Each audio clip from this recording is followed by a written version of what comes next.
صلوا علیہ وآلہ۔ حضرت صلی اللہ علیہ وسلم پر وحی کا ابتدائی دور اچھے سچے پاکیزہ خوابوں سے شروع ہوا۔ آپ خواب میں جو کچھ دیکھتے وہ صبح کی روشنی کی طرح صحیح اور سچا ثابت ہوتا۔ پھر من جان قدرت آپ تنہائی پسند ہو گئے اور آپ صلی اللہ علیہ وسلم نے غار حرا میں خلوت نشینی اختیار فرمائی اور کئی دن اور رات وہاں مسلسل عبادت اور یاد الہی و ذکر و فکر میں مشغول رہتے۔ جب تک گھر آنے کو دل نہ چاہتا توشہ ہمراہ لیے ہوئے وہاں رہتے۔ توشہ ختم ہونے پر ہی اہلیہ محترمہ حضرت خدیجہ رضی اللہ عنہا کے پاس تشریف لاتے اور کچھ توشہ ہمراہ لے کر پھر وہاں جا کر خلوت گزین ہو جاتے۔ یہی طریقہ جاری رہا یہاں تک کہ آپ پر حق منکشف ہو گیا اور آپ غار حرا ہی میں قیام پذیر تھے کہ اچانک حضرت جبریل علیہ السلام آپ کے پاس حاضر ہوئے اور کہنے لگے کہ اے محمد پڑھو۔ آپ فرماتے ہیں کہ میں نے کہا کہ میں پڑھنا نہیں جانتا۔ آپ صلی اللہ علیہ وسلم فرماتے ہیں کہ فرشتے نے مجھے پکڑ کر اتنے زور سے بھنچا کہ میری طاقت جواب دے گئی، پھر مجھے چھوڑ کر کہا کہ پڑھو۔ میں نے پھر وہی جواب دیا کہ میں پڑھا ہوا نہیں ہوں۔ اس فرشتے نے مجھ کو نہایت ہی زور سے بھنچا کہ مجھ کو سخت تکلیف محسوس ہوئی، پھر اس نے کہا کہ پڑھ۔ میں نے کہا کہ میں پڑھا ہوا نہیں ہوں۔ فرشتے نے تیسری بار مجھ کو پکڑا اور تیسری مرتبہ پھر مجھ کو بھنچا، پھر مجھے چھوڑ دیا اور کہنے لگا کہ پڑھو اپنے رب کے نام کی مدد سے جس نے پیدا کیا اور انسان کو خون کی پھٹکی سے بنایا، پڑھو اور آپ کا رب بہت ہی مہربانی کرنے والا ہے۔ بس یہی آیتیں آپ حضرت جبریل علیہ السلام سے سن کر اس حال میں غار حرا سے واپس ہوئے کہ آپ کا دل اس انوکھے واقعہ سے کانپ رہا تھا۔ آپ حضرت خدیجہ کے ہم تشریف لائے اور فرمایا کہ مجھے کمبل اوڑھا دو، مجھے کمبل اوڑھا دو۔ لوگوں نے آپ کو کمبل اوڑھا دیا۔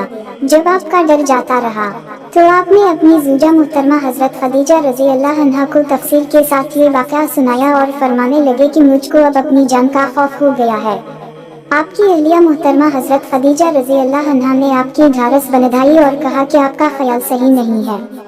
خدا کی قسم آپ کو اللہ کبھی رسوا نہیں کرے گا، آپ تو اخلاق فاضلہ کے مالک ہیں، آپ تو کنبہ پرور ہیں، بے قسم کا بوجھ اپنے سر پر رکھ لیتے ہیں، مفلسوں کے لیے آپ کماتے ہیں، مہمان نوازی میں آپ بے مثال ہیں اور مشکل وقت میں آپ امر حق کا ساتھ دیتے ہیں۔ ایسے اوصاف حسنہ والا انسان بے وقت ذلت و خواری کی موت نہیں پا سکتا۔ پھر مزید تسلی کے لیے حضرت خدیجہ رضی اللہ عنہا آپ صلی اللہ علیہ وسلم کو ورقہ بن نوفل کے پاس لے گئیں جو ان کے چچا زاد بھائی تھے اور زمانہ جاہلیت میں نصرانی مذہب اختیار کر چکے تھے اور عبرانی زبان کے کاتب تھے، چنانچہ انجیل کو بھی حسب منشائے خداوند عبرانی زبان میں لکھا کرتے تھے۔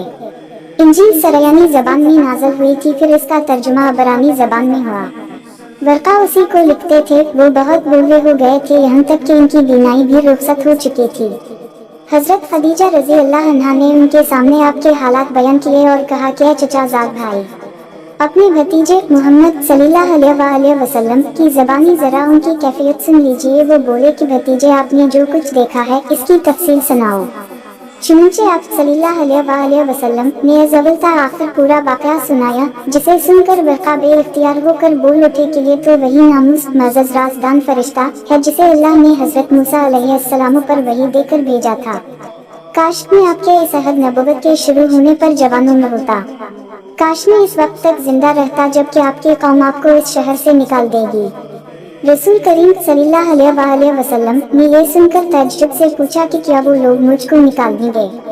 حالانکہ میں تو انہیں صادق و امین و مقبول ہوں۔ ورقہ بولا ہم یہ سب کچھ سچ ہے، مگر جو شخص بھی آپ کی طرح امر حق لے کر آیا لوگ اس کے دشمن ہی ہو گئے ہیں۔